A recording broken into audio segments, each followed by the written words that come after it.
Asa kamfor yerikşi beylimde Allah'ın adымен başlayayım. Assalamu alaikum ardaktağım ve kurbeti bağırlar. Bizler Huday Teala'nın sebebiyle, Allah Teala'nın buyruğuyla bir konak olup geliverdik. Osunday saltanatda meylim toyuğa düştük. So sebepte İran'da Angsağın armağanı işinde getken jırşılar yerimde angrap etken jırşılardan bir talay jırların aytır yürüyen can edip endi bir özüm atım Erbiş Kazaklar Erbiş'te bataydı. Nağaşım Tirey, karı nağaşım benim Toğuş Bevgök. Alındı sol Akböbök degen ağız bolup kalan jırdı. Buna turgan jigit, Aydi degen jigit benen sizlerge şaman bilse orunda berip niyetim var. Sizlerge usunamın kabul alınız.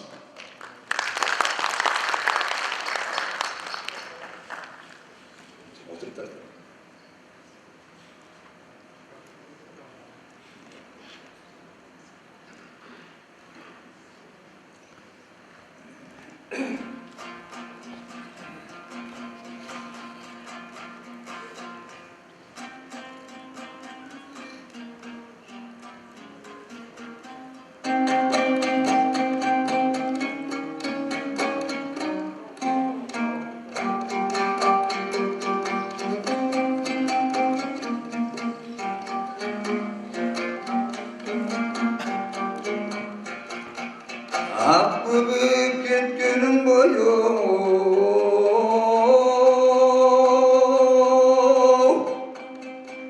sertin toyavayay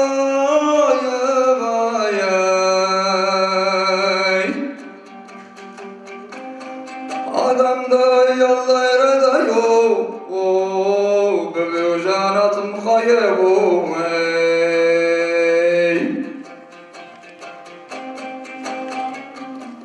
Akböbök tanımasın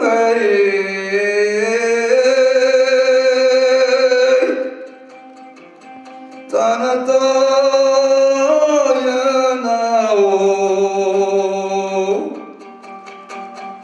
Balasay kurabaydı böbök janatım kayevum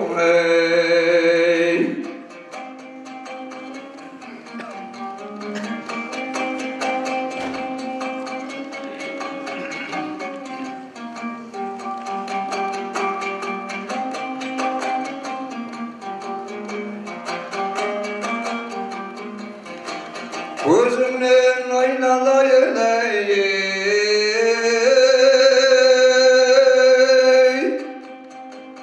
şarayına da yavu avlumdan ötüp gittim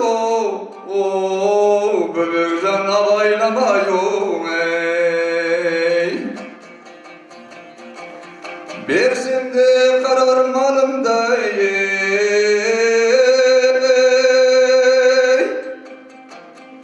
senalar mına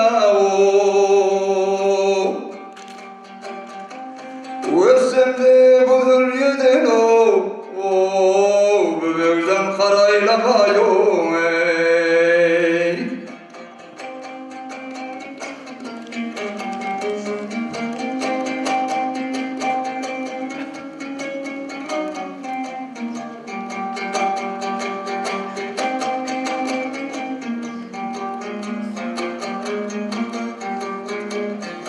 Eşmeğin kuduk suğuna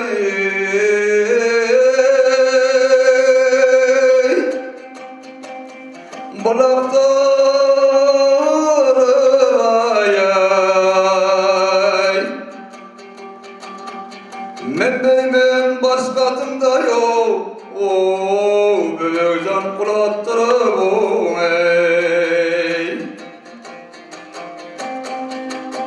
Akböbök aytkan sözün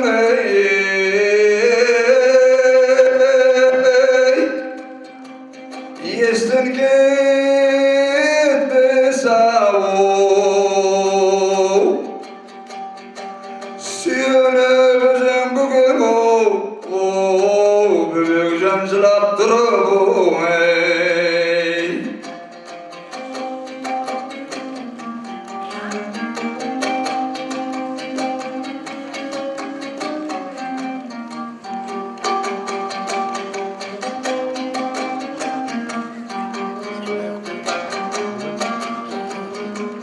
Көшкенде жылқайдаймын ей,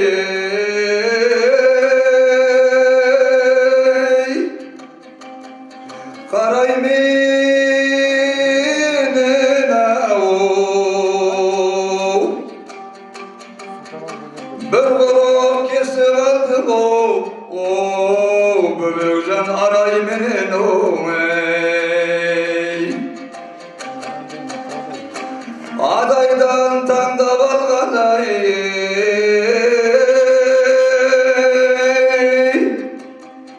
böbegidin au, bir gidi alıp gitti yo, böbekjan paray menen ey.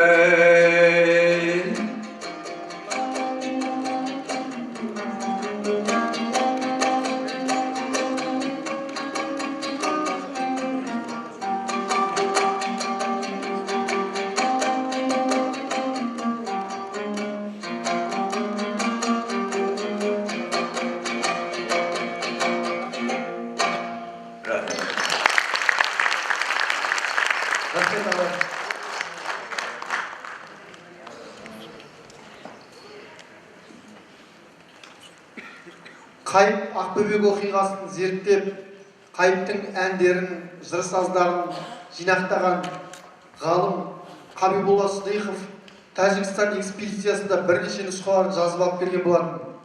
Ал енді бүгін Иран қазақтарының орындауында тағы бір нұсқасын тыңдап отырмыз. Жаңа сахнаның сыртында өнерпаз, өнер зерттеуші, күйші, жыршылар мынау бір басқа бөлек мақам екен, әдемі саз екен, үйрену керек екен деп тұр. Бұның өзі бізге бір руханиятымызға қосылған олжа деп есептейміз.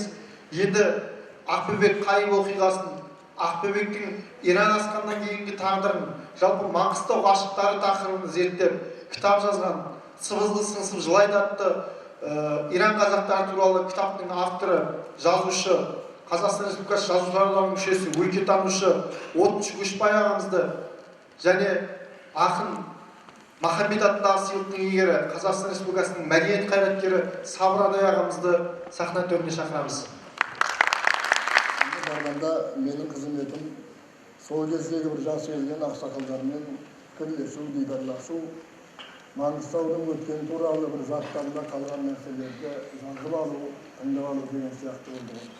Бірақ мен қай адаммен сөйлессем де байқайтыным, олардың туған жерге деген сартап болған сағынышы, таусылмас көз жасы, қай уақытта да таң атқанша түнімен жастығын жасқа шылап шығарып, бір бойларында күрсіністі байқайтын едім. Мына Иранның орта ғасырларда өмір сүрген ақыны Маулавидің «Сыбызғы сыңсып жылайды, тегінің қамыс екенін айтып, түбірі қалған қамысты өлге түйіні қалған мекенін айтып, ерменен әйел жылайды, еліне қайтып оралмаймын-ау деп, сыбызғы сыңсып жылайды, қайтадан қамыс бола алмаймын-ау деп» деген өлеңін бір қолыма түсірген уақытында, дәл сол Ирандағы біздің Маңғыстау қазақтарына арналған сияқты болады да тұрады. Көп ақсақалмен кездестім деп айттым ғой. Соның ішінде бір Тоқабай Жарылғас дейтін ақсақалмен кездесіп отқан уақытында, әй шырағым, өткен күннің бәрін несін айтасың, сағыныш дейтіннің орны бөлек болады екен. Оны басынан өткізбеген адам оны сезбейтін де шығар.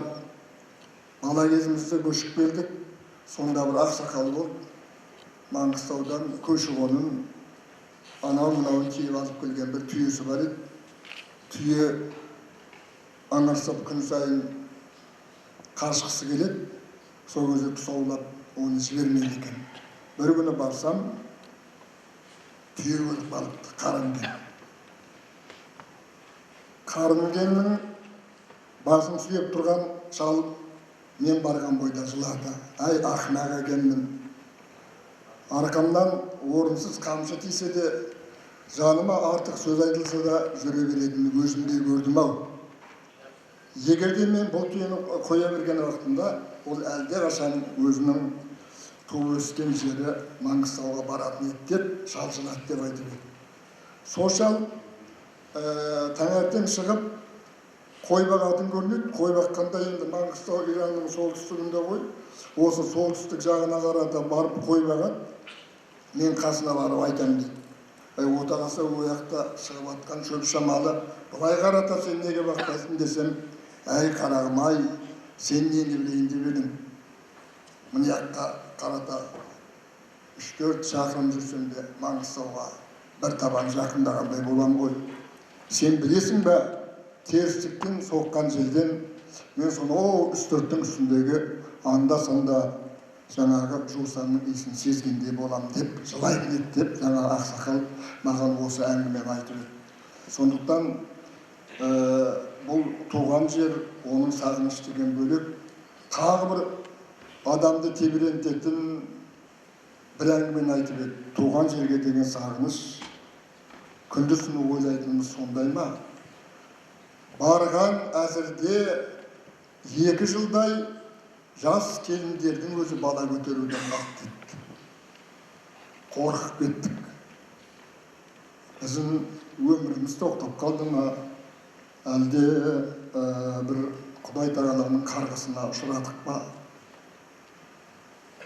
Шырылдаған, іңгілаған баланың дауысын естімегеннің өзінен артық үлкен қасірет жоқ екен. Құдайға шүкір, 2 жылдан кейін барып бала өмірге келді. Сонда екеуіңде Маңғыстаудың белгілі тұлғаларсыңдар ғой деп Қараш Бейнеубаймен Көрпе Размағамбетті шақырып, жолы болмаса да баталарыңды берің, біреуің тұсауын кесін, біреуің атын қойын деп, сосын атын қойғызып едік. Содан кейін әрі қарата жалғасып кетті. Қой шырағым деп маған бір әңгіме айтқаны есімде бар еді. Көп ақсақалмен кездестім деп отырмын ғой.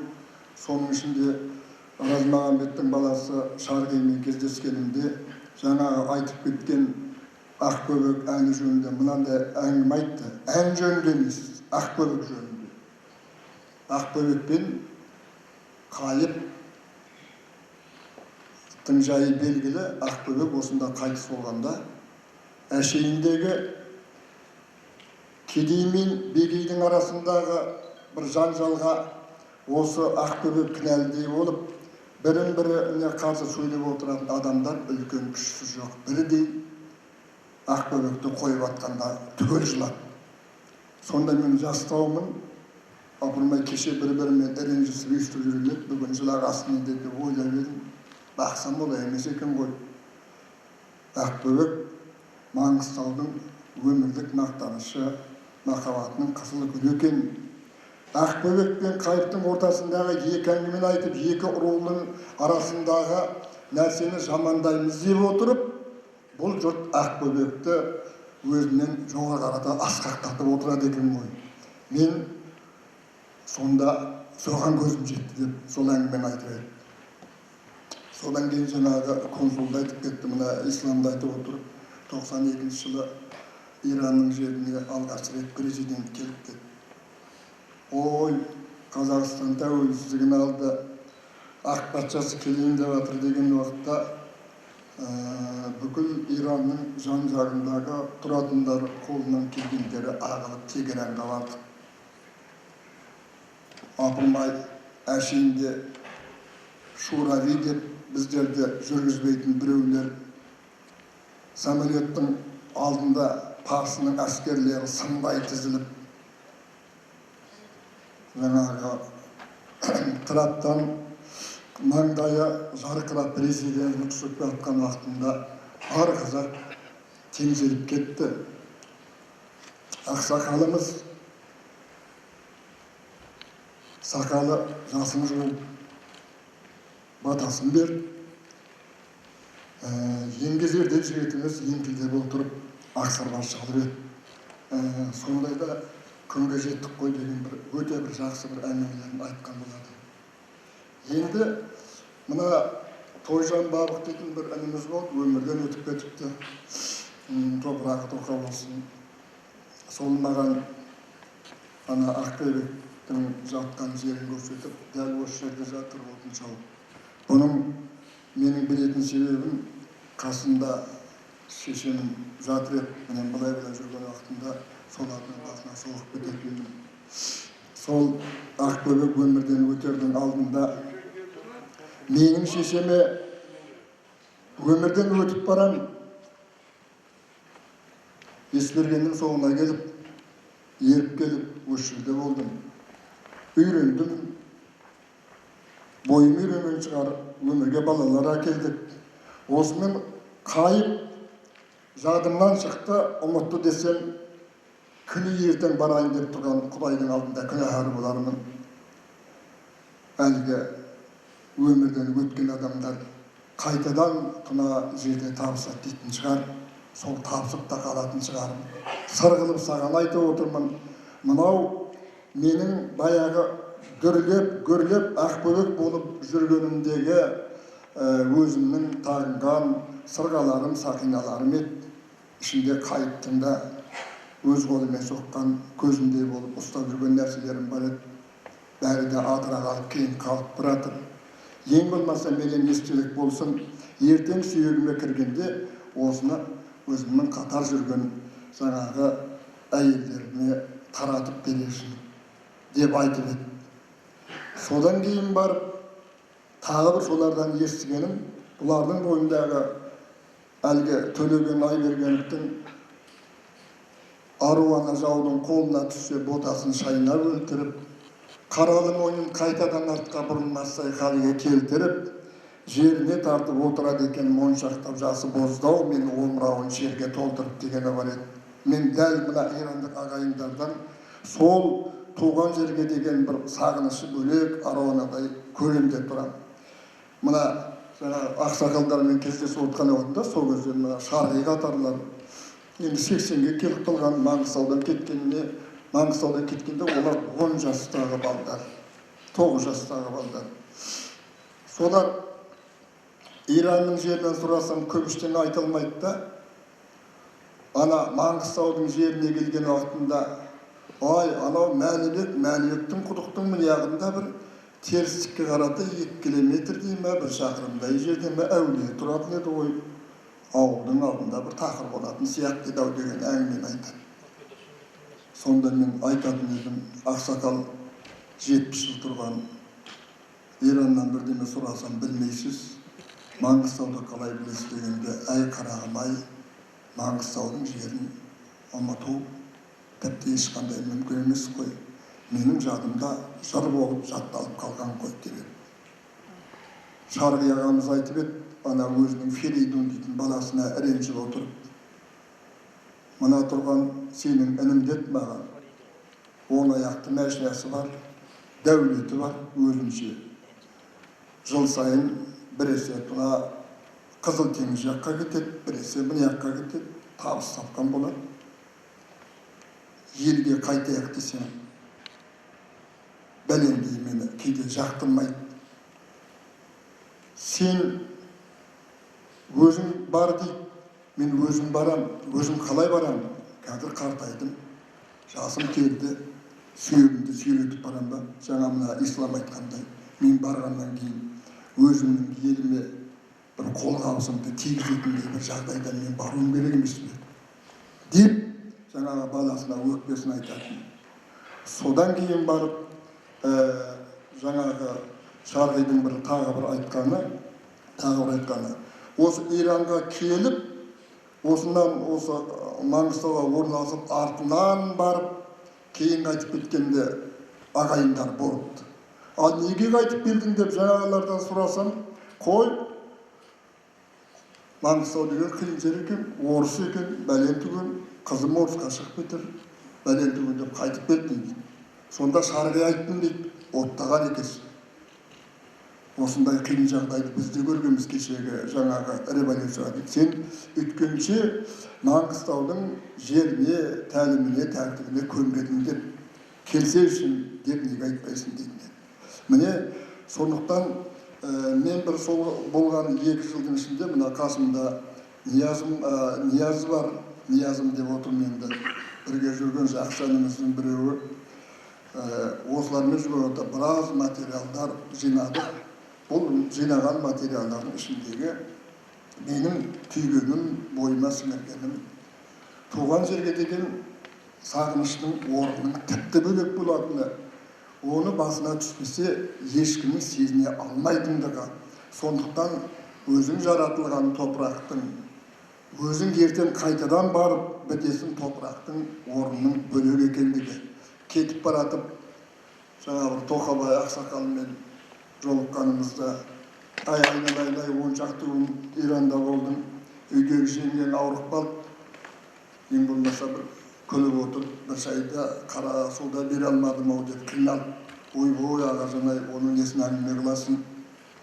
Осындағы ағайындардың бәрінің үйлерінде болдық, қонақ болдық, зат еттік, сен оған ренжіме деп сөйледім. Сонда білмеймін, шырағым, сауатым жоқ адамын ғой, бірақ естіміш хабарға нетсем, осындай өздерінің бір қандастарын шақырып жатқан 3 ел бар екен. Біреуі Қазақстан, біреуі жаңағы Германия, біреуі Израиль дейді.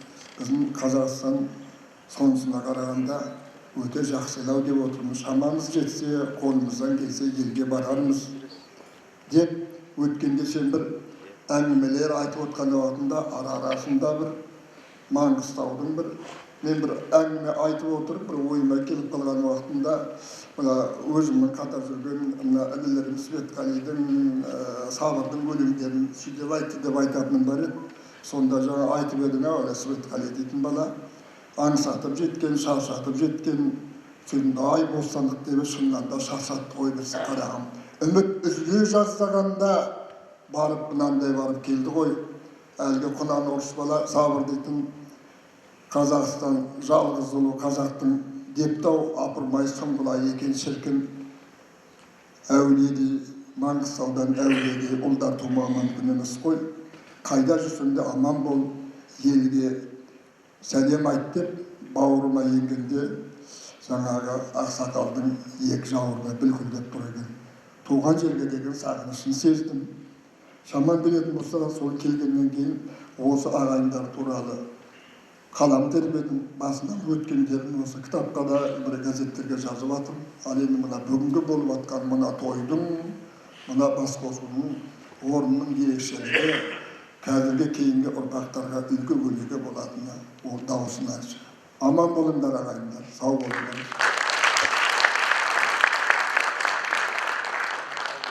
Мұрат Өскінбаевтың күйі Маңғыстау орындайтын Марат Нұретдинов.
Рахмет, Марат Төлеуов.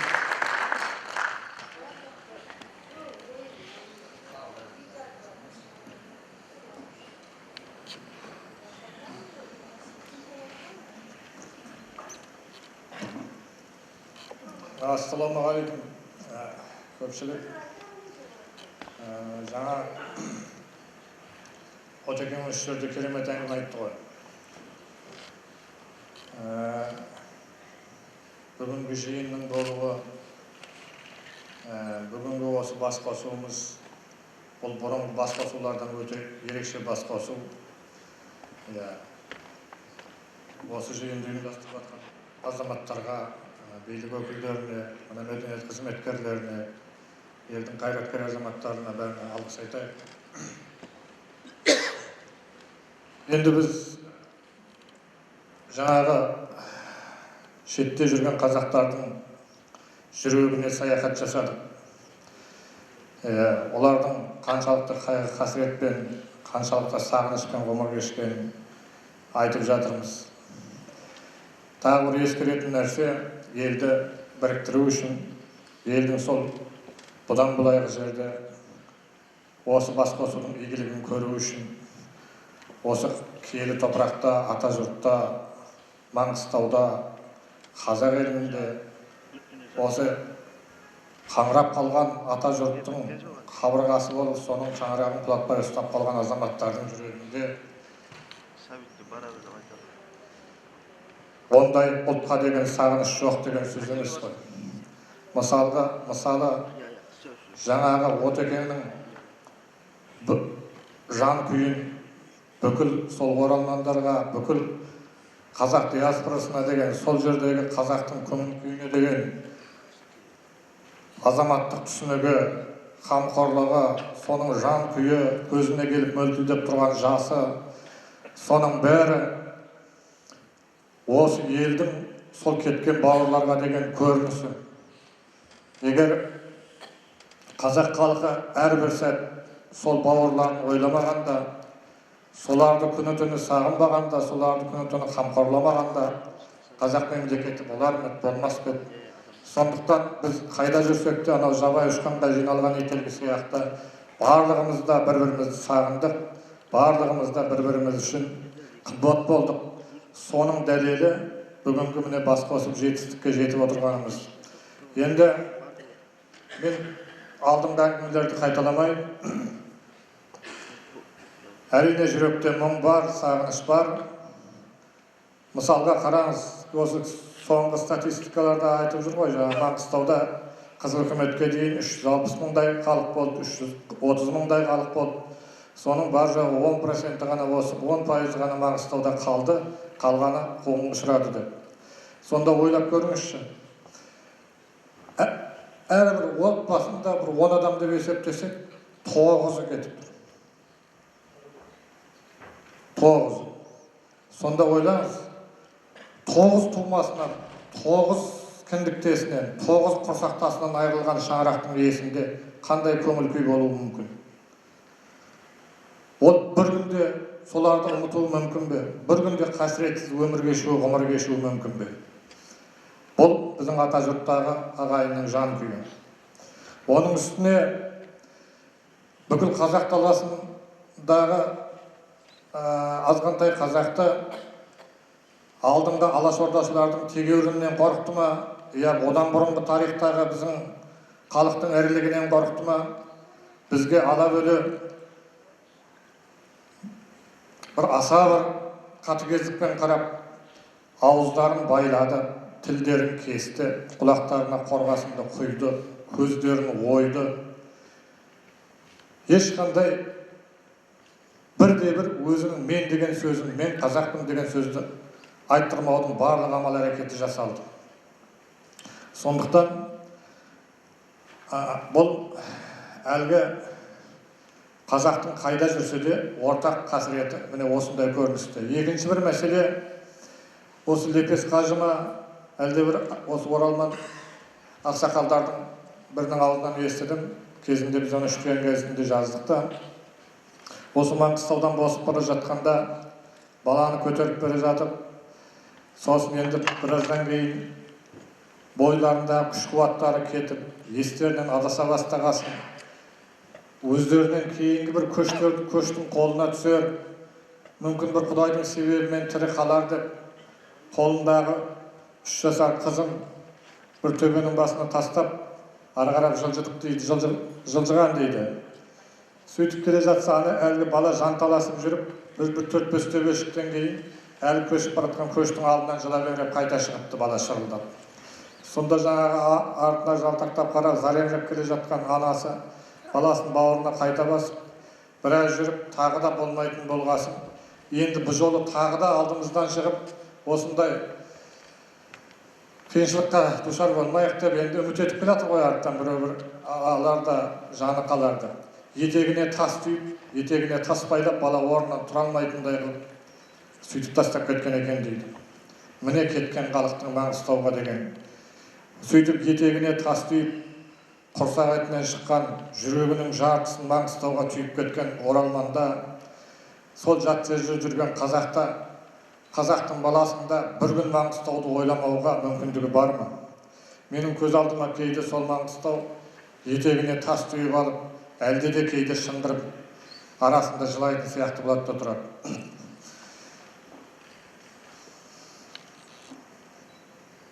Сондықтан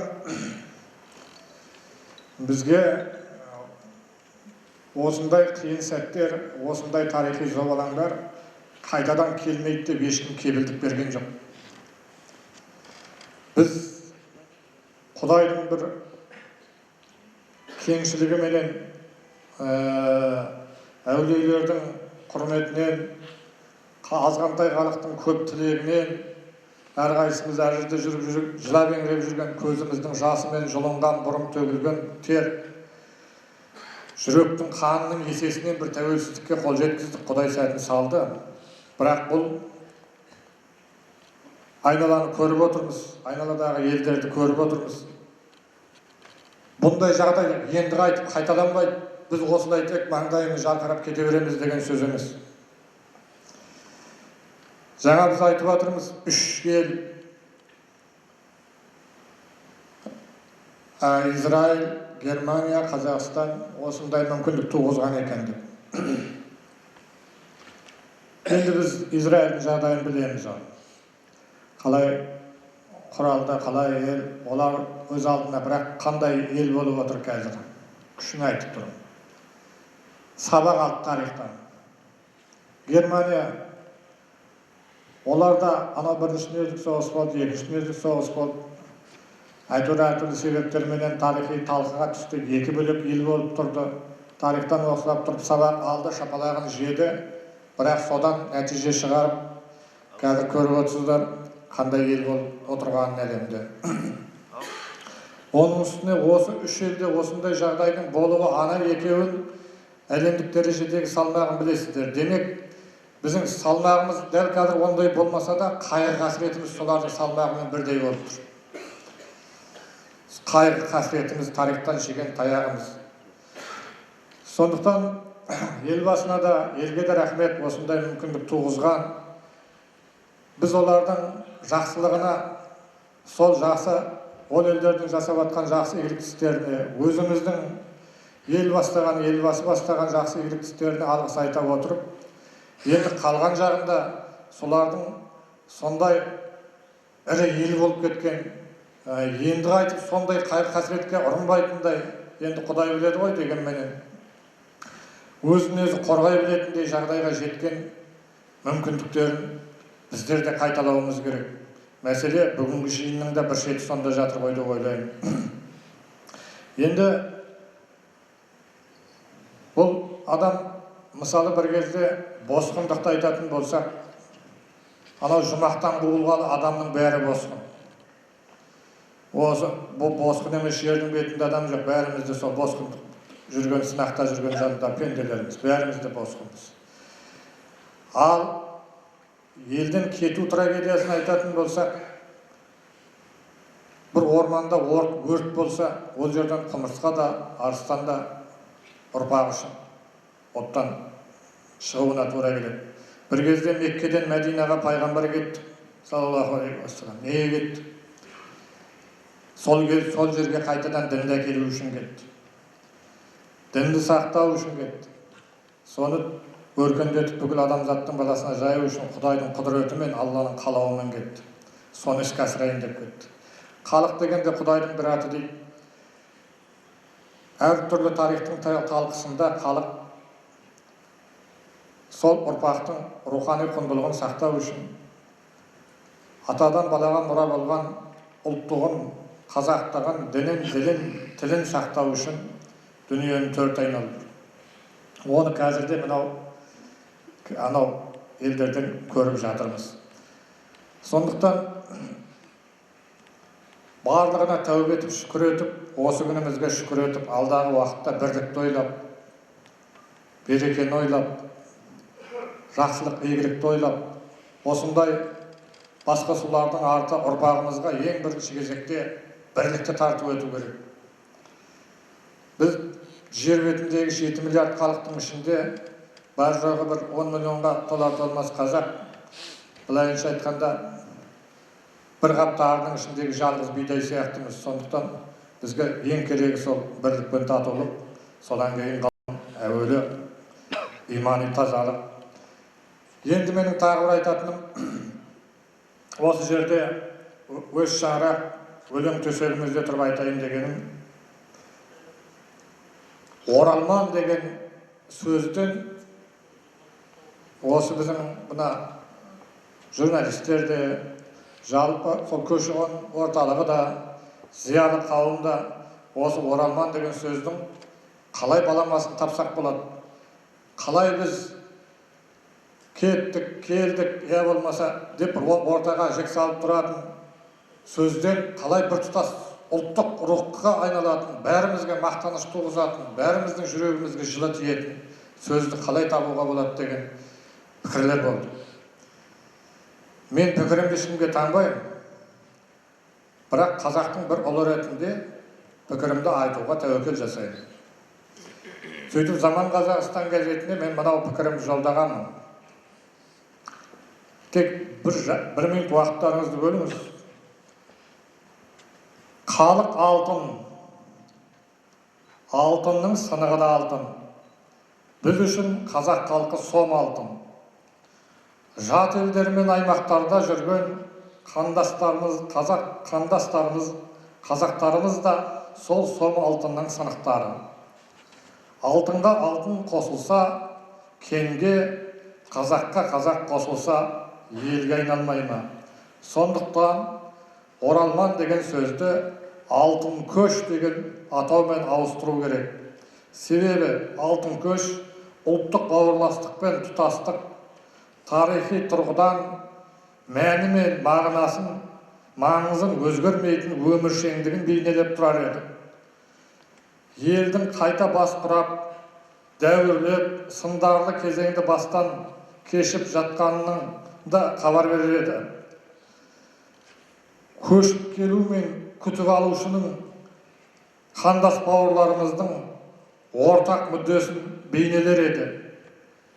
Қазақ мемлекетінің басында алтын дәуірлер, алтын ғасырлар болған. Ол сол елдің бір кезде дәуірлеп өскендігін, ел бола бастандығын көрсеткен халықтың қойған атаулары. Ал бізде тәуелсіздік алып, дүниенің төрт бұрышындағы қазақтарымыздың бас қоса бастауы, ол қазақ үшін, бүгінгі қазақ үшін алтын дәуір, алтын көштің дәуірі. Дүниенің төрт құбыласынан келіп, алтынға алтын қосылып жатыр, қазаққа қазақ қосылып жатыр. Сондықтан біз бүтінделіп жатырмыз. Бұл саяси, бұл тарихи көштің еш уақытта құны кетпейді, бұл арзандамайды. Бұл әлі біз көшіпте болған жоқпыз, болған жағдайда да бұл ешқандай құнын жоғалтпайды. Ұлттың есінде, тарихында сол бір алтын дәуір болып қалады. Сондықтан осыны алтын дәуір, алтын көш деп атасақ қайтеді деп Заман Қазақстанға жолдаған. Ол жарық көрді. Содан бірнеше ғалымдар хабарласқан. Мен осы жерде осы қағазды жаңа Ислам ағамызға бердім. Жалпы қалай болғанда да бұл болар болмас, менікі тек бір перзенттік ықылас. Елдің қаңқу сөзден құтқарып, бұдан былайғы жерде біздің басымыздың бірлігінде ғана бақыттың, сол барлық бақыт пен жас игіліктің біздің басымыздың бірлігінде екенін түсіну. Сондықтан барлықтарыңызға рахмет айтамын. Көш көлікті болсын, шетте жүрген қазақтар әлі көп, олар өсіп өніп жатыр. Мынау Иран мемлекетінің осында кеңесшілері отырып, мынау елшілігінің. Мыңда бір рахмет, көпті көрген ел, терең тарихы бар ел. Сондай кемел елдер осындай аз ұлттарға алдағы уақытта да бір жақсы ықыласпен, жақсы ниетпен, көршілік татулықпен қарап отырса деп, біз қай уақытта да мұсылман елдерінен үлкен бір имани көршіліктен өтетеміз. Рахмет көп-көп қазақ бауырларымызға осыншалық қызмет жасағандарына.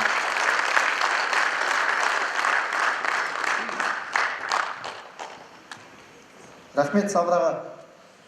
Ираннан келген ағайын қазақ елінің тыныс тіршілігіне тез араласып кетті. Олар өндіріс саласында, түрлі шаруашылық жұмыстарда, сауда-саттық кәсіпте де өз нақапаларын тауып, еліміздің, өлкеміздің өсіп өркендеуіне аянбай еңбек етіп келеді. Енді арамызда Түпқараған ауданы Форт-Шевченко қаласында қоныстан жылыжай ашып, бау-бақша, жеміс-жидек өсіріп отырған шаруагер Бекзат Шалак деген ағамыз бар екен, орнынан көтеріп көріп қойсаңыз, міне ағамызға қошемет. Енді қай-қайсыңызды сөйлетсек те, өткен күндерге оралып, естелік айтып, жүрек жарды пікірлеріңізді тыңдай аламыз, бірақ уақыттың шектеулігіне байланысты мен бір топ өнерпаз жастарды шақырғым келеді. Осы 20 жылдық көштің нәтижесі, жемісі, тәуелсіз Қазақстанның болашағы, оның ішінде Оралбек Аймұхамедұлы деген бауырымыз гитарамен ән айтады екен, ортаға шықса. Күйші Еркін Аймұхамедұлы деген екеуі де ағайын жігіттер. Сондай-ақ жаңа есіктің алдында залда Сабыр ағамыз, Светқали ағамыз отыр екен. Сол ақындардың алдында өлең оқу ыңғайсыз емес пе деп қысылып тұр екен. Бір ініміз жоқ, қайта олардың батасын алып, талабыңды көрсетіп, жас талап Ислам Абдрахман деген інімізді өз өлеңімен оқуға шақырамыз. Сондай-ақ банк қызметкері, Халық банк қызмет ететін Қаржау Сара Абдуллақызы деген қарындасымыз бар екен. Осы жастардың сөзін тыңдайық, өнерін тамашалайық. Сара қыздың жол жіңішке өзіңіз бастап бір ауыз. Иә, болады.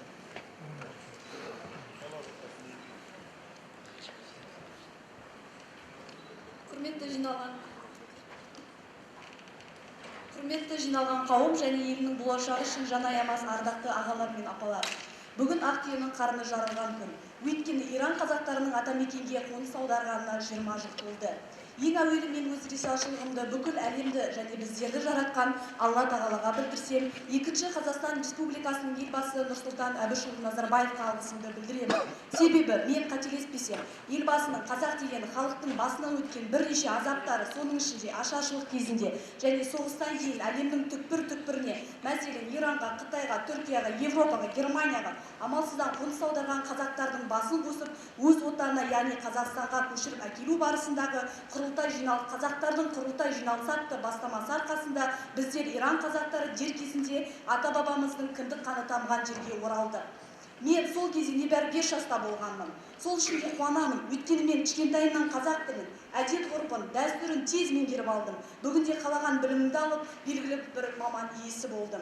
Осы арада әкеме үлкен алғысымды білдіргім келеді. Өйткені әкем біздің, яғни балдарының жарқын болашағы үшін және қазақ деген елді сағынғаны үшін барлық қиыншылықтарға қарамастан бірден Қазақстанға көшуге шешім қабылдаған. Қиыншылық деп отырғаным әкеме, анама өздерінің қайткенде де туған жерін, өсіп өнген жерін, балалық шағы өткен жерін, Иран Ислам Республикасын тастап және туған тума-алыстарын сонда қалдырып Қазақстанға қоныс аудару оңай болған жоқ деп ойлаймын. Сондағы мақсаттары туған жері Иран Ислам Республикасы болса да, ата-бабасының туған жері және бірыңғай қазақтардың ішінде өмір сүргелі келгені үшін. Мен кішкентай болсам да есімде, біздердің осы Ақтау қаласына кемемен көшіп келгенде, көші-қон қызметкерлері мен сол кездегі қала әкімдері біздерге моральдық және материалдық тұрғыдан көп көмектескен болатын. Соның ішінде Әли ағамыз және марқұм Жаздархан ағаларымыз, өйткені марқұм әжемнің осы кісілердің есімдерін атап, бала-шағаларының қызығын көрсін, бізге көмектескендері Алладан қайтсын деп алғысын жаудырып отыратыны құлағымда қалған. Және марқұм әжемнің жыл сайын өтетін Қазақстан Республикасының елбасының сайлау науқаны кезінде әкемді, анамды, менен үлкен ағаларым мен апаларымды таңертең ерте тұрғызып, бүгін сайлау күні ерте тұрыңдар және барлығыңыз бір ауыздан елбасы Нұрсұлтан Әбішұлы Назарбаевқа дауыс беріңдер. Себебі сол елбасының арқасында біздер отанымызға оралдық, соны ұмытпаңдар деп айтып отыратын. Әжемнің Қаратаудан көш келеді, көшкен сайын бір тайлақ бос келеді деп өзінің 1931-1933 жылдары болған ашаршылық кезінде көрген қорлықтарын айтып, 6 жасында осы Маңғыстаудан бас ауған жаққа бет алғанын айтып, көзіне жас алып отыратыны әлі көз алдымда. Енді міне, біздердің де Қазақстанға қоныс аударғанымызға 20 жыл өтті. Қазіргі таңда Ақтауда Иран консулдығы ашылып, екі ел арасында экономикалық және достық қарым-қатынас ұлғайып дамып келе жатыр. Бүгінде Қазақстан Республикасы тәуелсіз егеменді ел екені бүкіл әлемге белгілі. Байқап қарасаңыз, бұрын орыстардың қол астында солардың тәртібі бойынша өмір сүрген қазақтар бүгінде өз ана тілінде еркін сөйлеп және ислам дініне қатты мән беріп, ислам шариғаттары бойынша Аллаға иман келтіріп, ораза тұтып, садақа беріп, әрбір жыл сайын құрбандықтарын шалып, намазға жығылып, қажылыққа барып жатыр. Алла осы күннен айырмасын.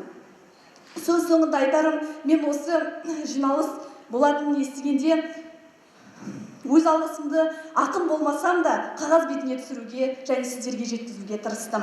Және осы ризашылығымды жеткізуге маған мүмкіндік берген, осы шараны ұйымдастырып, басқарып жүрген бүкіл еңбегі сіңген ұстаз Тобышұлы Ниязға және жазушы Ислам Жеменеге, тағы да басқа ардақты ағаларға шексіз алғысымды білдіремін. Біз жастар сіздер сияқты жанашыр, көш бастайтын ағаларымыз бар екенін мақтан тұтамыз және біздерге артқан сенімдеріңізді ақтауға уәде береміз. Рахмет көп-көп. Рахмет Сара, талабыңыз мырза үшін. Енді Еркін Айтмұхамбетовтың орындауында Көроғлы күйін тыңдайық.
Жас ақын Ислам Абдрахман ініміз қазақ тілі деген өлеңін оқығысы келеді.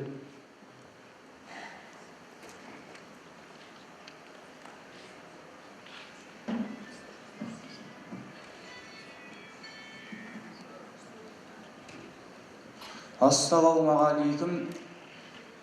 Осы өзім келмеген кішкене жүрек жар туындым бар, соны қабыл алсаңыздар. Мен қазақ тілімін, ұлылардан сіміртетін зор таным, қазақ тілі қайманаға ортағын, өзге тілде мәңгірлеген ұрпақтың болашағы баянсыз деп қорқамын. Тілемеспін сая таппай сенделген еңсем бүйік азат күнде енделмен замананың тоғысында сақталып қазақ тілем өр ұлтыма өң берген күй көрнесе көмейімді күндірлеп қазақ тілін білу бізге бұл міндет қоғамымда қолдыраған санасы өз тілімде өмірді жүр сүргін кеп ана тілде тербелмесе қаламың болашағың бұлыңғыр ғой қарағым қабырғасы сетінеген сөгіліп мен тілімнің мұңын кімге шағамын қазақ тілін қорғап өтем талмаймын тақияма келсе дағы тарғайғым батыр барға ұран болған ұлы тіл сен ешкімге айырбастай алмаймын ал бүгінгі жағдайымда тылсым оқ бара жатыр арзандап тіл сынып ұрпақтары жат дәстүрге елеткен жасын жұтқан жігерім тұр күрсініп ана тілдің бағы мәңгі жанса деп ақындар да жырға қосты қанша рет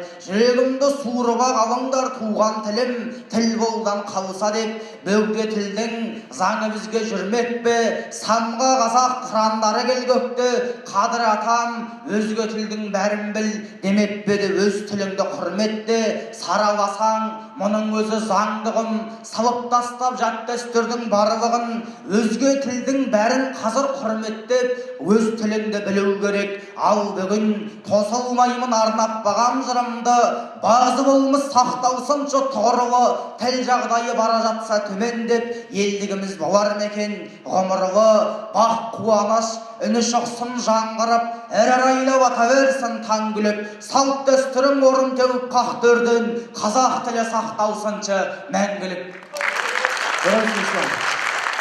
келесі өнерпаз Оралбек Айтмұхамедұлын қабылдаңыздар.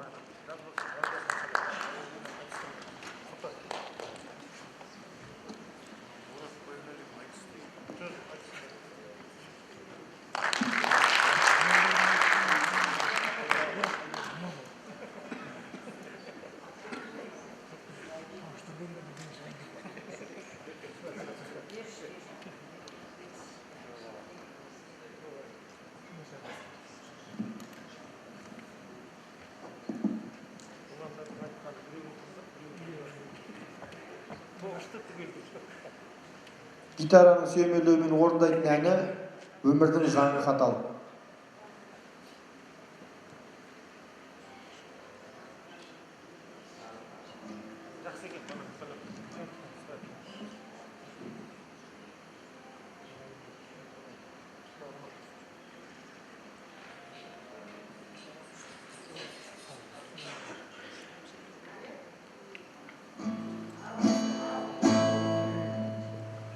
Olmaz.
Арамызда Бекет Ата мешітінің бас имамы Исмаил Сейітбеков бар ма?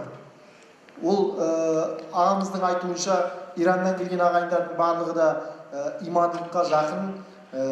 Нияз Тобыш ағамыздың 5 уақыт намаз кітабы, немесе ислам жеміне басқа да руханият саласында жүрген ағаларымыздың біздің имандылыққа қосып жатқан үлестері де зор екенін айтқысы келген еді бүгінгі жиында. Енді атамекеніне аяғы жеткен ағайынның ғана емес, Иран Ислам Республикасында күні бүгінге дейін тұрып жатқан қалған қазақтармен де байланысын үзбей, екі елдің арасында мәдени, рухани ынтымақтастықтың күшеюіне атсалысып жүрген азаматтарымыз да арамызда баршылық. Олардың ішінде әсіресе өлкетанушы қаламгерлер Отыншы Көшбайұлы, Есберген Іңірбайұлы, Алқажан Еділхан ағаларымызды айрықша атауымыз керек. Осы азаматтардың атынан бүгінгі салтанат шарамыздың ұйымдастыру алқасының төрағасы Нұр Отан партиясының ардагері журналист Есберген Іңірбайұлы және өлкетанушы ғалым Алқажан Еділханды төрімізге шақырамыз.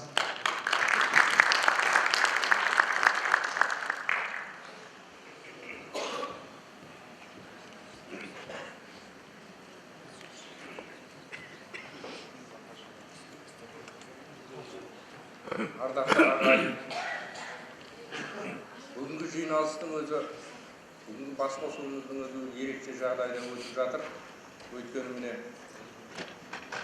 басталғанына 3 сағат болды, әлі де айтылатын сөз, тілек, ұсыныс дегендер өте көп.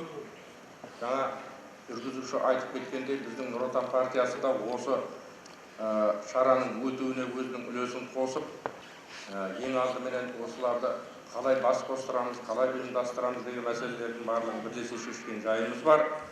Енді көптеген тілектер айтылды, көптеген жақсы лебіздер естілді осы трибунадан. Солардың барлығы да иншалла Алла тағала қабыл етке дейміз. Шын мәнінде де ел мен ел қосылып, мына бауырларымыздың бас қосуы өте бір жақсы бір үлкен құрылтайдай болып көрініп жатыр. Сондықтан барлығыңызға да отбасыларыңызға амандық, шын мәнінде де еліміздің өркендеуіне сіздердің де қосып жатқан үлестеріңіз өте зор. Оны өте жақсы бағалаймыз. Менің айтайын дегенім енді осындай ұзақ жылдар бойы өзге елдің тәртібі мен тәлім тәрбиесімен өмір сүрген адамның жаңа қонысқа келіп кіріп кету өте қиын. Мұндай қиындықтар ең алдымен оқу білім саласында көрініс беретінін білеміз. Сондықтан осындай тығырықтан шығудың жолдарын алғашқы көшпен келген білімдар азаматтар іздестірді. Бүгін осы мерекеге Алматыдан арнайы келіп арамызда отырған ғалым жерлесіміз Ислам Жеменей, ортамызда жүрген ғалым жазушы Нияз Тобыш, Әбжет, Али, Жұмагүл Пілтән, тағы басқа да көз ашық көңіл аяу білімдар азаматтар жерлестерінің кириллица харіптерімен білім алуына қолдан келген көмектерін қосып келеді.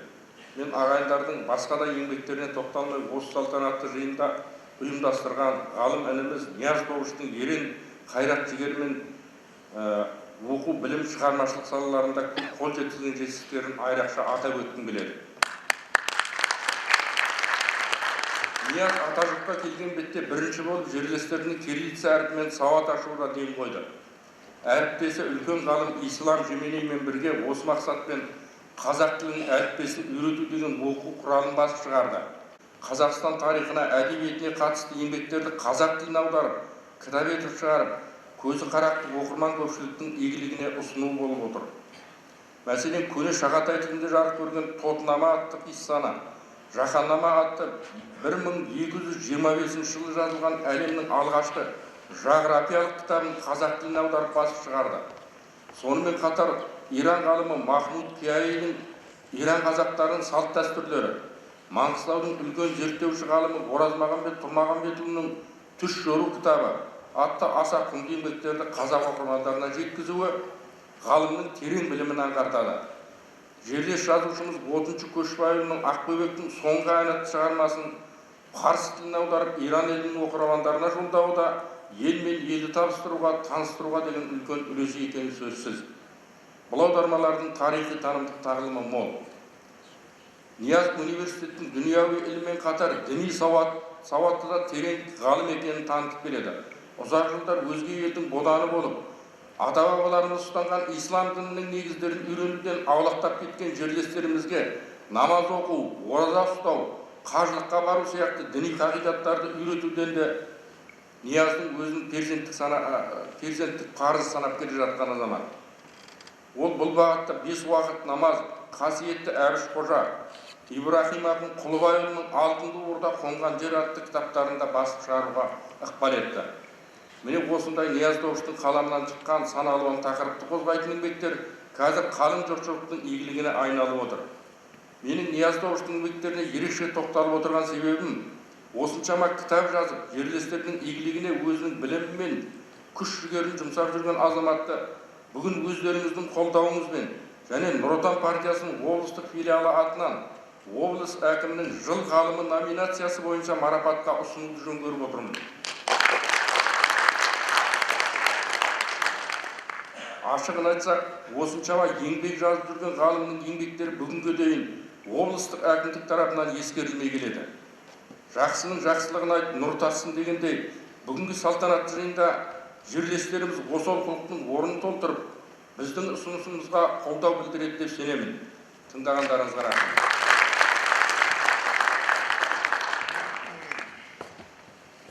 Рахмет Есберген аға. Өте орынды ұсыныс айтылды. Биылғы жылдың қорытындысында жыл адамы конкурсының жыл ғалымы номинациясына Нияз Добыш ағамыздың құжаттарын бүгіннен бастап ұсынатын боламыз. Алқажан Елхан. Оң болсын, Нияз бауырымыздың еңбегі қай марапатқа да лайық. Бүгін сәті түсіп жатыр екен, бәріне де оң болсын айтамыз. Енді менің үлкен айтатын рахметім осы жерде сіздерге қатысып отырған мынау Иран мемлекетінің өкілі. Бұл ел біздің тумаластарды барғанда қарсы алып, солардың өсіп өнуіне, аман қалуына әрине енді.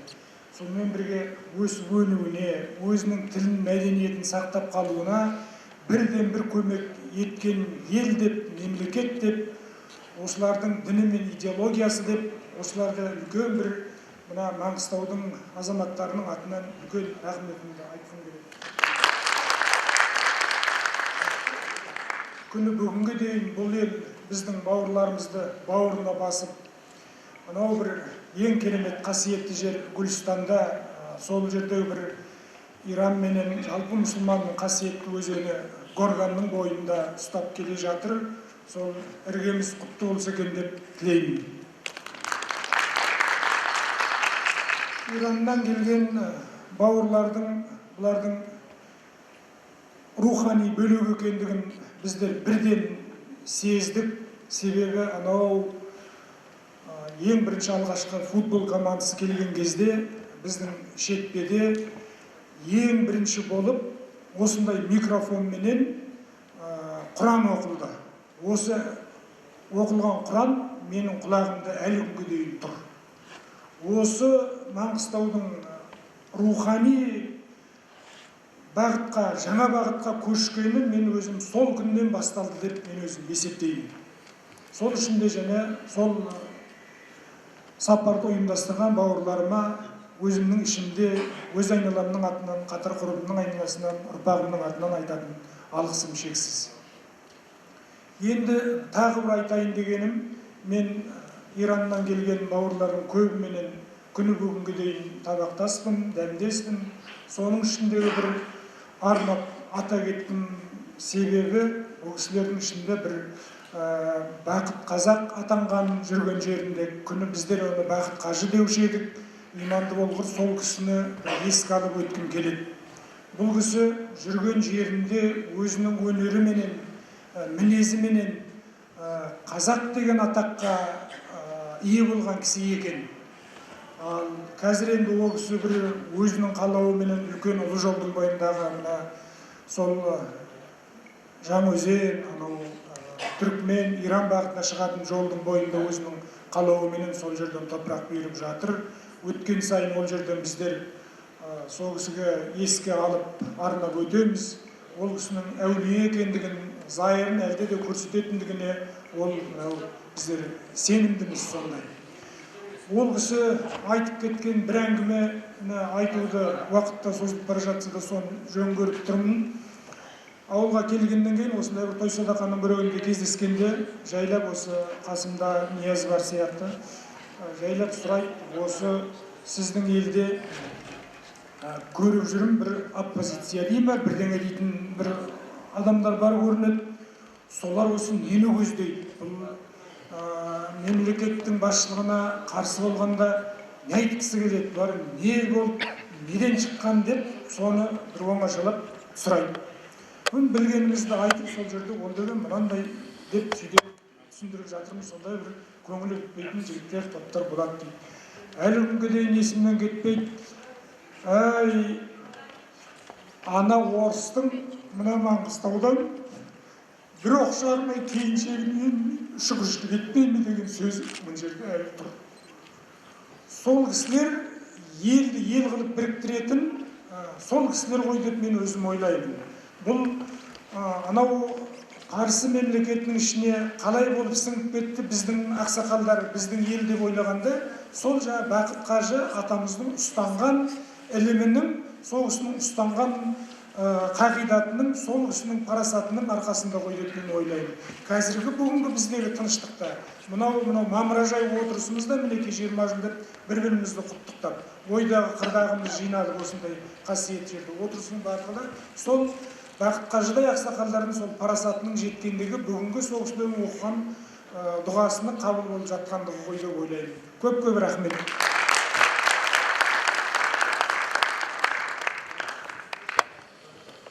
Рахмет Алқажан аға. Ағамыз 2 айдай бұрын Нияз Тобыш ағамызбен бірге Иран Ислам Республикасына барып зерттеу жұмыстарымен айналысып келді. Оның мақаласын келесі санынан Республикалық Шерғала журналының жаңа санынан оқи аласыздар. Енді ағайын атажұртқа ат басын бұрып осында орналасқанда құшақ жая қарсы алған маңғыстаулық ағайындардың ішінде Маңғыстау облыстық өлкетану тарихи мұражайының директоры ортамызда отырған апамыз Тамара Жұмалиева, әскери қызметкер отставкада полковник қаламгер Мәмбеткәрім Қожырбаев, Мұнайлы ауданының тұрғыны математика пәнінің мұғалімі Қабыл Шидебаев және Аманғали Жарылғапов деген азаматтарды шақырып өздерінің жүрек жарды лебізін тыңдағымыз келеді. Осы аталған азаматтар Тамара Қалмырзақызы өзіңіз бастап ортаға шықсаңыз.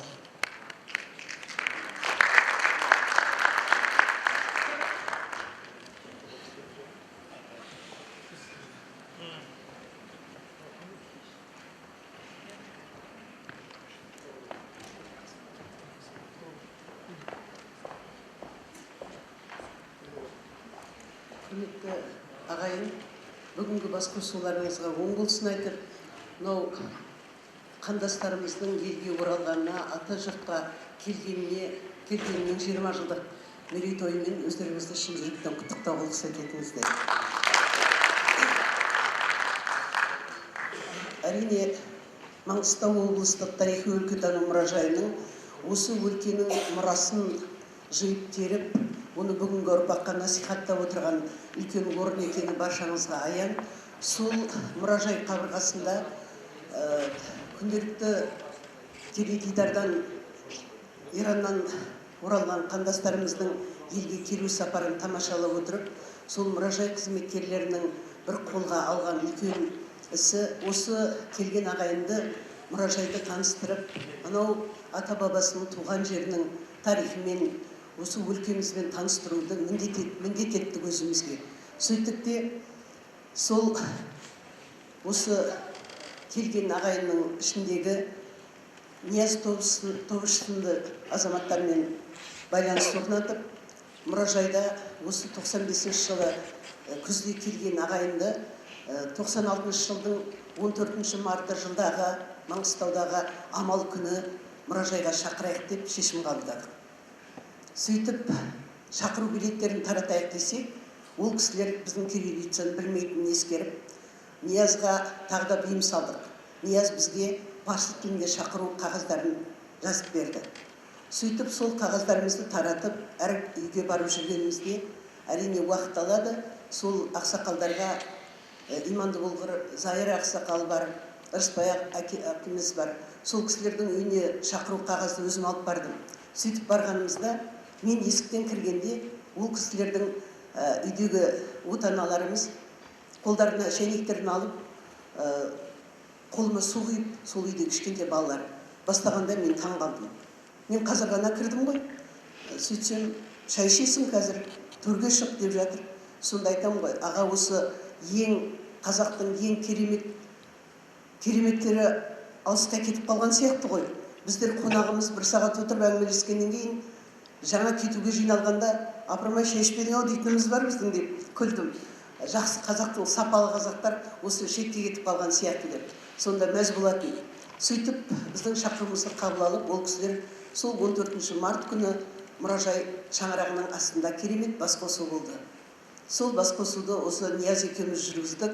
Қаратаудың басынан көшкелі деп әңгіме басталғаннан залда отырған керемет жаңағы сақталған салт дәстүрлерін сақтап келген апаларымыз бен әжелеріміз, Иманды болғыр аппақ болып қымбат апамыз бастап келді топты.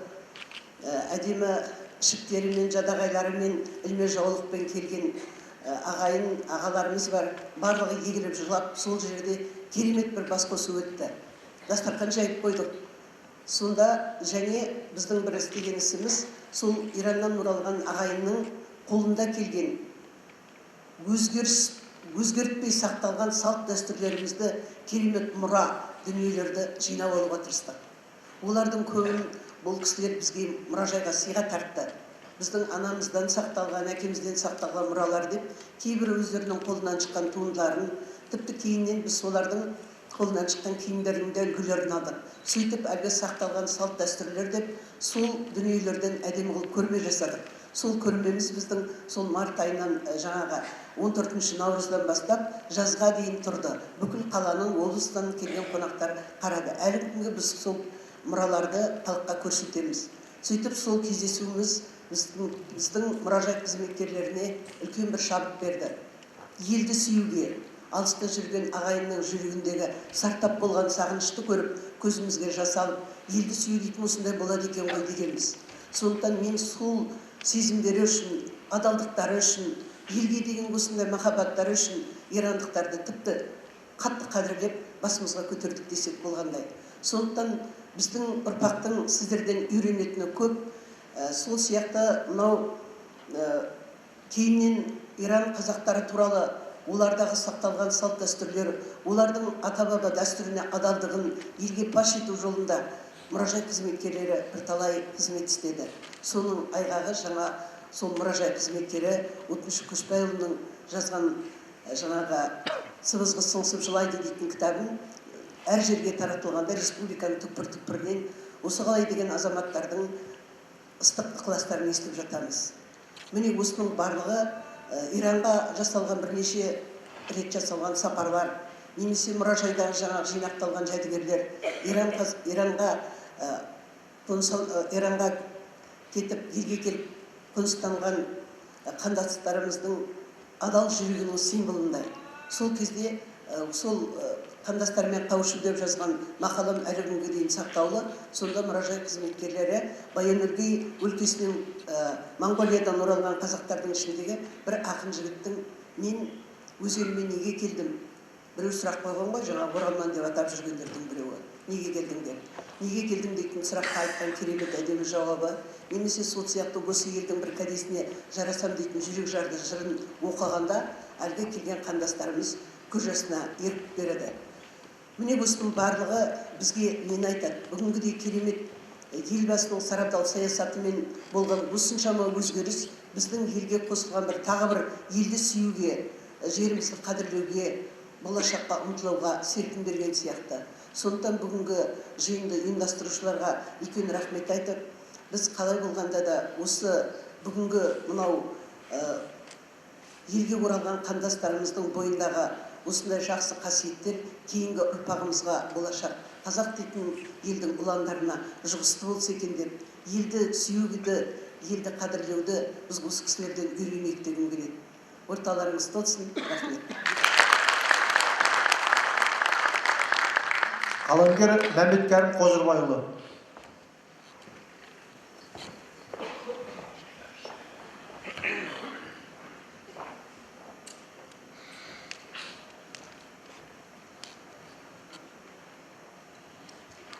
Аналары менен бүкіл ғаламды мойындатқан ислам дінінің теориясы араб елінде, ал бірақ іс тәжірибесі, практикасы қазақ даласында деп бүкіл ғаламды мойындатқан Құл Қожа Ахмет Яссауи бабамыздан, сосын өзіміздің маңғыстаулық әулие пір бекет бабамыздың ұстанған сопылық ілімі қазақ болу үшін мынандай 3 сатыдан өту керек деп тұжырым жасаған. Біріншісі шариғат, ислам діні. Екіншісі тарихат, қазақтың рулық ұлттық шежіресі. Үшіншісі ақиқат. Міне осы 3 саты қазақ боламын деген азаматқа бұл міндет деген. Біздің ұстанған жолымыз бізді осы бүгінгі күнге жеткізген осы аталарымыздың сопылық ілімі. Ал енді қазіргі жағдайда өздеріңіз білесіздер, бұл ілімде текке шығушылар өте көбейіп кетті. Ал енді осы 3 сатыдан, жаңағы 2 саттан өткенде Құдайды мойындап, Алланы мойындап, пайғамбарымызды, Құранды осыларды мойындап, сосын ата-бабамыздың тарихын білгенде барып, 3-ші ақиқатқа көзім жетеді деген сөз бұл. Ал енді осы 3 сатыдан өтіп жасалған ғылым 4-ші мағрифат делінеді. Бұл ғылым мынау бүкіл жаратылысты, Алла Тағаланың жаратқан бүкіл құбылысын сонда барып қана соны тануға жетесің деген. Мағрифат негізінен ғылым мен білім деген сөз. Ал енді осы 4 сатыдан өткен азаматтар біздің Маңғыстауда әулие деп аталған. Ал енді оның бер жағында мынау бергі осы қандастарымыздан өзіміздің, мынау Ираннан келген қандастарымыз арасында осы сатыны ұстанған азаматтардың бар екенін біз көріп отырмыз. 3 сатыдан өткен азаматтардың бар екенін. Ал енді мына жерде тағы ерекше айтайын дегенім, осы сіздер арқылы, бұқаралық ақпарат құралдары арқылы, мынау шетелде, әртүрлі елдерде жүрген қандастарым айтарым. Қазақта өз еліңде, өзге елде сұлтан болғанша, өз еліңде ұлтан бол деген мақал бар. Демек, барлық қазақ, мынау осы елімізден, жерімізден, ұлтымыздан, тіліміз бен дінімізден айырылып қалмау үшін, мына өздерің білесіңдер, солтүстіктегі 5 облыста қалай кімдердің көз алартып отырғандығын. Сондықтан елге оралғандарын мен қалар едім. Ал енді біз сіздерге сол шет жерде жүрсеңдер де алдыңғы буынның ол жақта қалғанына бірнеше ғасыр, ал соңғы буынның кеткеніне осы мінекей осы арамызда отырған осы маңғыстаулықтардың 70-100 жылға таяу уақыт болып отыр. Ал сонша мезгілдің ішінде ділімізді, тілімізді, дінімізді, салт дәстүрімізді, әдет ғұрыптарымызды жоғалтпай, бүгінгі жеткізгендері үшін де осы отырған арамызда отырған сіздердің соны елімізге алып келіп, біздің тіліміз, дініміз бәрі кетіп бара жатқанда санамыз сансырап, ал артын не болар екен деп, ойымыз ойсырап, қиналып жүрген сәтімізде сіздер елге келіп, күшімізге, санымызға сан қостыңдар, күшімізге күш қостыңдар, жоғалып бара жатқан дініміз бен ділімізді сіздер арқылы қайтарып алып жатырмыз. Әлде де аламыз деген үмітіміз зор. Мен сіздерге айтар алғысым өте зор. Жаңа әңгіменің басында айтқандай, осының бәрін сақтап, біздің елге қайтып оралғандар үшін. Рахмет сіздерге. Рахмет Мәмбеткәрім аға.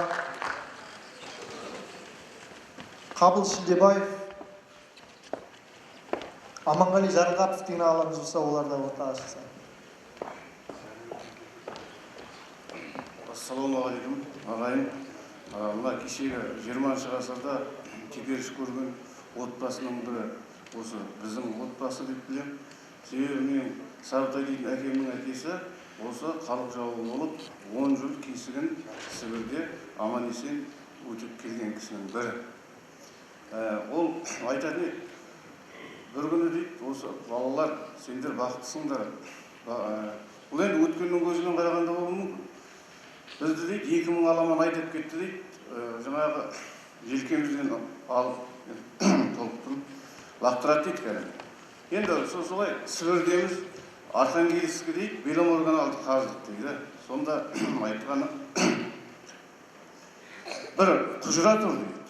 Сода бір орыс қызалағымен әйелі үшеуі шай ішіп отыр екен дейді.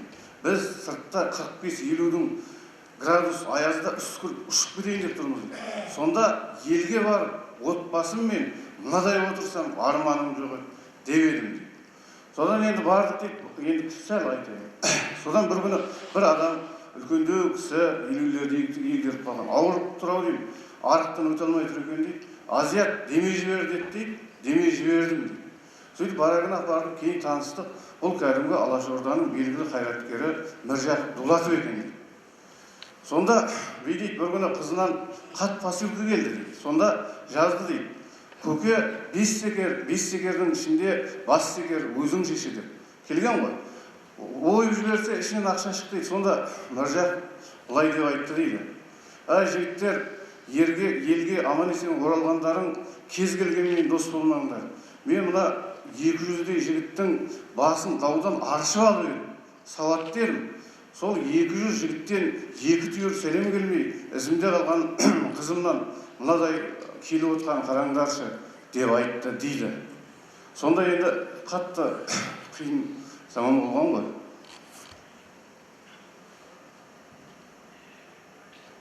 Енді біз бұл жерге келгенде бүгін бір сондай бір парасатты бір отырыс, жиналысқа куә болып отырмыз.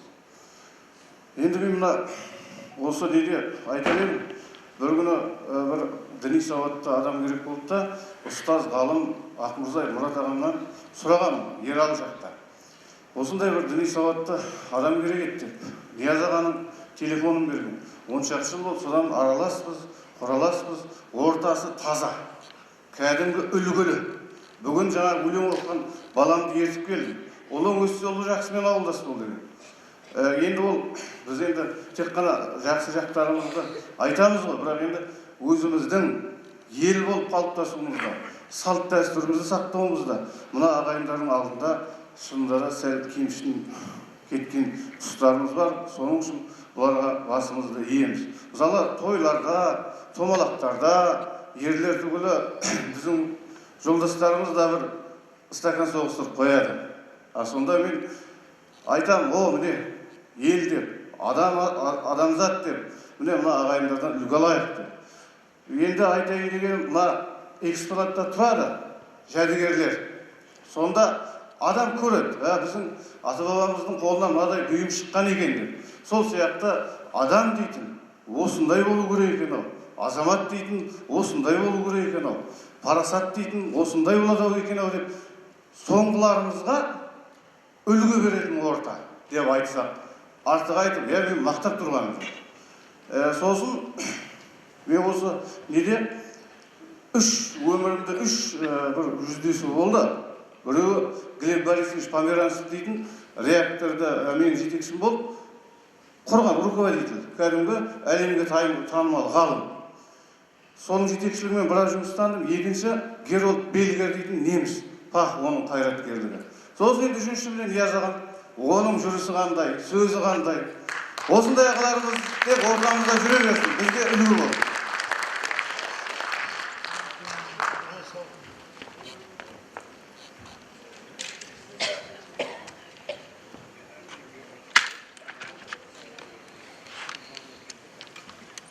Құрметті бауырлар, міне бүгін атакүлдігіңізге, еліңізге келіп, ағайын тумаларыңызбен қауышқандарыңызға 20 жыл болып деп, мәре-сәре болып жатырсыздар. Қуаныштарыңыз ұзағынан болсын. Әр отбасы, ошағыңыздың құт кетпесін. Сіздердің бұндай ерекше қуаныштарыңызды жақсы түсінемін. Неге десең, 60 жылы осында Ақтау қаласына әуежайға келіп, менің бір әжем 3 сағат бойы осы жеттім бе, жетпедім бе деп 3 сағат бойы жерді сүйіп жылап жатқан еді. Бала күнімнен Ирандағы ағайындар туралы көп естігенмін. Көрші отырған балым дейтін шешеміздің жалғыз ұлы Иранда қалып қойып, соны аңсаған ананың зарын көп естідім. Ұмытпасам, жұма күні болар Иран қазақтарының 15-20 минуттық айтқан, елін, жерін сағынған, шерлі мұңды әндерін бірге радиодан тыңдаушы едік. Алланың қалауымен Тегеран келісімі бойынша Совет армиясының Иранға келгенде құрамында қазақтардың қолдан келгенше көмегін сіздерден аямады. 68 жылы Иран патшасымен кездескенде Алаштың айтулы азаматы Қонай Дін Мұхаммед ағамыздың айтқан сөзін жерге тастамай, сол елдің патшасы біраз көмек жасаған еді. Егемендік алғаннан кейін елбасының нұсқауымен ел азаматы аяулы ағамыз Мырзатай Жолдасбековтың көмегінің арқасында елге жеттіңіздер. Осындағы ел азаматтары арқасында Құдайға шүкір жақсы орындастыңдар. Басқа облыстарға Монғолиядан келген бауырластарымыздың біразы азаматтық үй жай ала алмай Баян-Өлгей еліне қайтадан кеткендері болды. Міне, әке-шешелеріңіздің, ата-әжелеріңіздің көрген адам төзгісіз қиындықтары, тартқан мехнаттарының, елге деген үлкен жүректен шыққан сағыныштың, сарғайған үмітінің, ата-баба әруағының желеп жүруі арқасында елге аман-есен жеттіңіздер. Енді артта қалған бауырларымыздың қамын жеу ортақ борышымыз деп білемін. Көп санды ұлттардың арасында шаң-тозаң болып сіңіп кетпей тұрғанда елге алдырудың қамын жасамауымыз елдігімізге сын болар. Сондықтан менің бірнеше ұсыныстарым бар. Иран елімен қарым-қатынас жақсы болып тұрғанды пайдаланып, сондағы елшіліктің көмегімен қазақтар топтасқан жерде кішігірім мәдени орталықтар ашылса, қазақи жақсы кинофильмдер көрсетіліп, домбыра үйірмелерін ұйымдастырып, нақтылы мамандықтарды игеруге көмектесіп, қазақ тілінен, қазақ тарихынан дәрістер оқылып, былайша айтқанда елге келердің алдында бейімделу өтсе деген ойымды айтқым келеді. Игі іс болар еді деп ойлаймын. Ағайындар осындай жақсы жиылыста кездесіп, қуанышқа бөленіп жатырмыз. Аты ұзағынан болайық тілеймін. Сейтектің күйі Жантаза, орындайтын Марат Нұриддинов.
Мен Жайлауов Бақтыбай Шахмардан Есенов атындағы Ақтау мемлекеттік университетіне 9 жыл бұрын оқуға түскенде Нияз Тобыш ағамыз бізге сабақ берді ағылшын тілі пәнінен.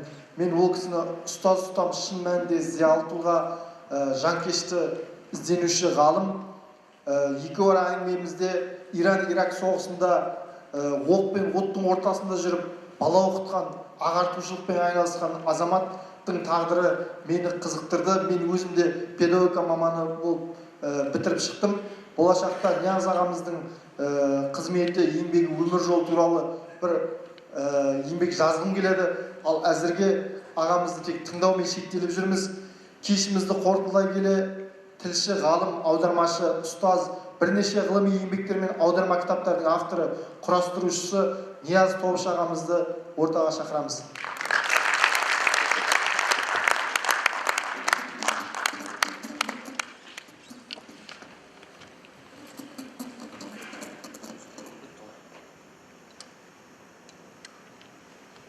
Ассалаумағалейкум, тағы бір рет. Ұзаққа созылып кетті, ағайын шаршаған шығар.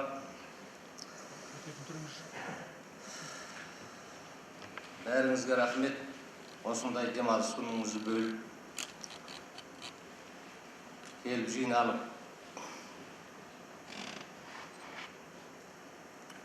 Шарамызға қатысып атқаныңызға. Шетте жүрген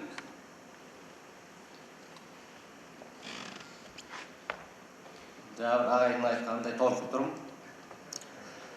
Осы шетте жүрген адамдардың барлығының ойы бір жерден шығатын шығар. Осы жерде арамызда Светқали отыр. Алтынды Орда қонған жер деген Ибрахим Ахун Құлбайұлы атамыздың кітабының тұсаукесерінде Светқали үлкен баяндама жасап, басында Есенғали Раушанның бір әдемі өлеңін оқыған.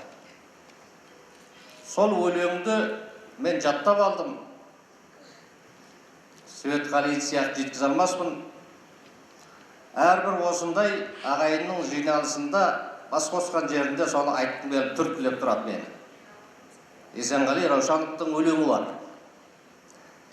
Ой, біздің ел жазған-ай,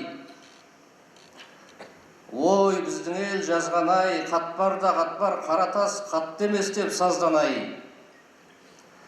10 құлашты орпа деп, 40 құлашты орта деп, анау ата қонысы үстіртте. Тереңдігі 100 құлаш, 3000 шыңырау қазған-ай.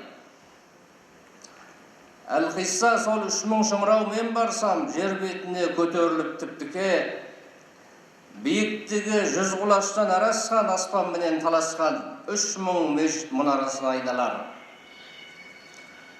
Үстірт үстін, үстірт күңірентіп, түнімен дұға құйтын жолыма мұндай қоныс қайда бар?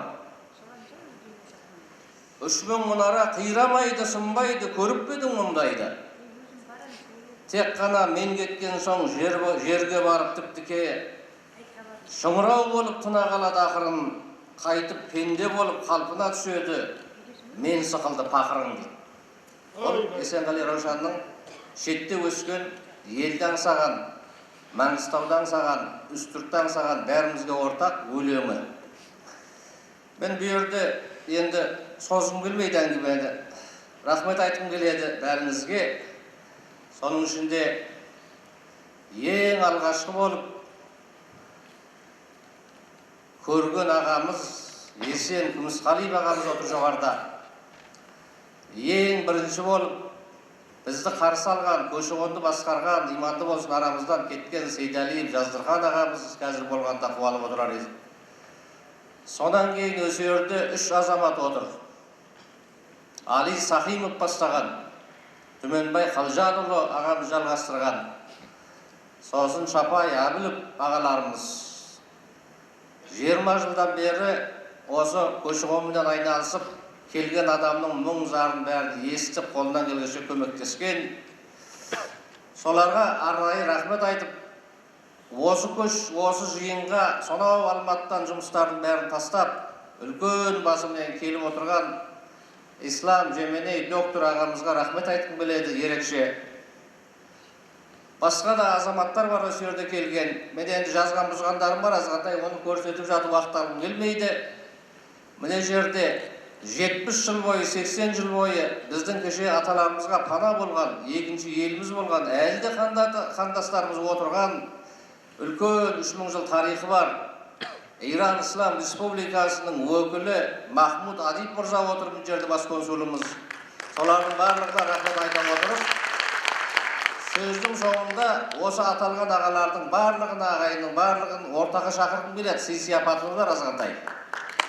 Әсіресе алыстан келіп атқан, бүгін 63 жасқа толып атқан Ислам Жеменей доктор ағамызға оған сыйлықтан басқа шапанымыз да бар, қазақша енді, қазақтығымыз бар ғой енді.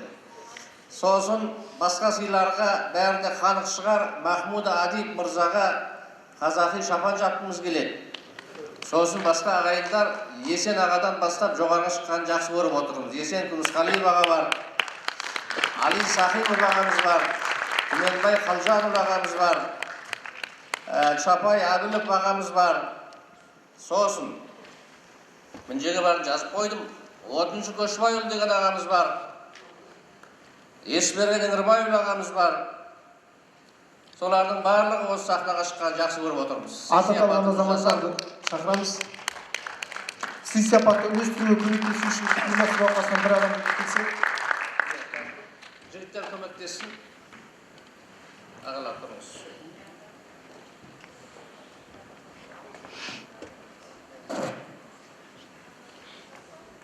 Осымен қорытындылаймыз ағайын. Түменбай Қалжанов ағамыз бар еді, енді кетіп қалған шығар мүмкін жұмыстарым.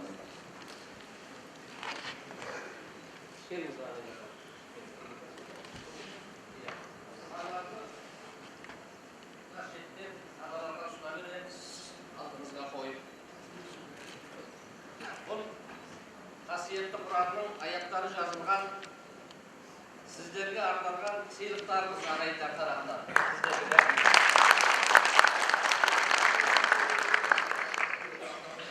Бірақ сақ болыңыз, мынаны ұстап түсіндіріп алдыңыз. Бұдан бауы қоқты болмауы мүмкін.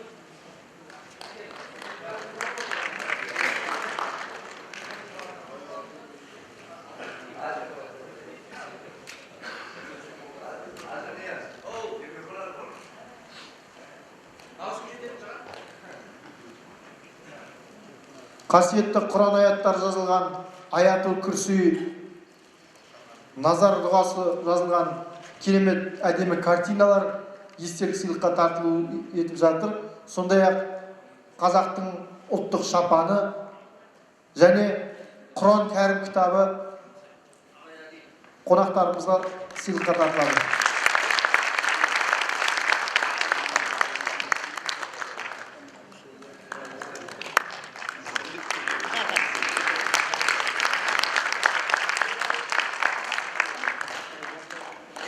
Сіздердің барлығыңызға, шабанымен бір осы біріңізге, осы үлкендеріңізге арналған Бахрейн деген мемлекеттен шыққан Құран береміз. Отырыңыздар. Қасиетті Құран. Ал мынау Ислам ағамызға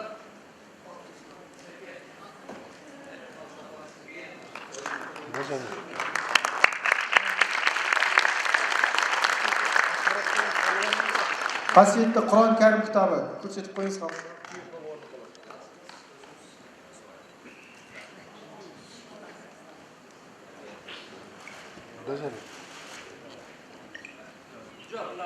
Nereden geliyor? Ters. Osman bitireyim.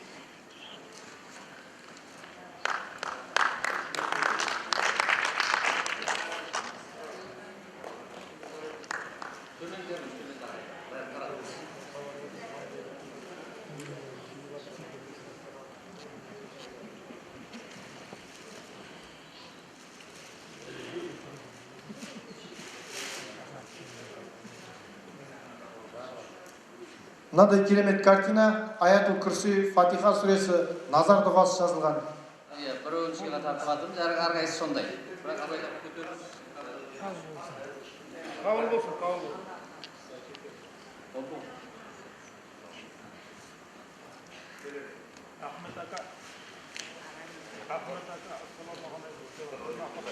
Soңғы сөз сөйлейтін болса ағалардан біреу. Есен аға біреу. Соңғы сөз сөйлейтін болсаңыз.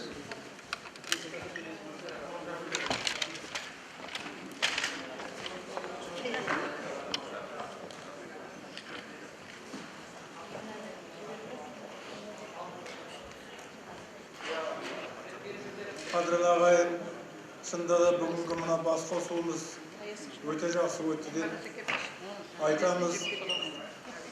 Шетте жүрген ағайындардың, бауырлардың өмірінен бүгін олардың осы елге келгендегі өмірінен бүгін біраз мағлұматтар алып, бір-бірімізбен сырласып, бір-бірімізбен әңгімелесіп, Иран мемлекетінің консулы мына азаматтың жақсы лебізін естіп, екі елдің арасындағы болашақ жақсы қарым-қатынасты естіп, соған қуанып жатырмыз. Еліміз аман, жұртымыз тыныш болсын. Жан-жақтағы шашырап кеткен ағайын бауырларымыздың бәрі біртіндеп елге аман есен болсын. Келер, солардың бәрімен де бір болып, бір қазақ елі болып, өркеніп, біз өсіп, ары қарай дами берейік. Рахмет көп-көп.